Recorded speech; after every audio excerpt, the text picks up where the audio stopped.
Hey, this is Dave the guitar guy again, coming to you from Missouri. And so I've got my pork chops seared on both sides. And as you see, I turned the heat down like I said I would.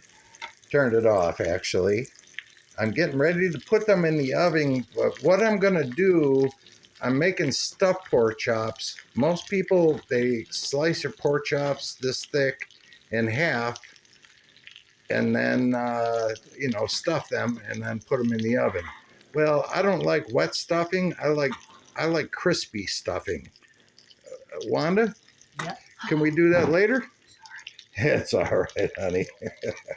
So what I'm going to do instead of slicing those pork chops and having gooey stuffing, this is just regular stovetop stuffing. I will make a video one day and show you how to make my mom and my grandma's Tennessee stuffing, which is like completely awesome.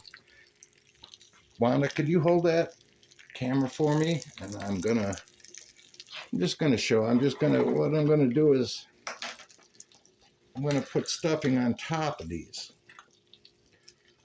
All right, I'm putting stuffing on top of these chops. And I don't care if I get a little messy, because you know what? There's a lot of juice in that pan. There's a lot of grease in that pan. And we're not eating healthy tonight. We're eating good in the neighborhood. So there I go with that. So I've got two about 1 inch thick pork chops, and they're still about 1 inch. They haven't shrunk down. But I'm going to put that on top, just like so. And then the next thing I'm going to do is not burn my hand, but I'm going to put them in the oven. And I've got the oven already set in bake at between 325, 350. And actually, with all that stuffing on top, I'm going to put it on 350. And we're going to let them go for about 20 minutes. And I'll make one more short video, part 3, of how they look and how juicy they are when they're done.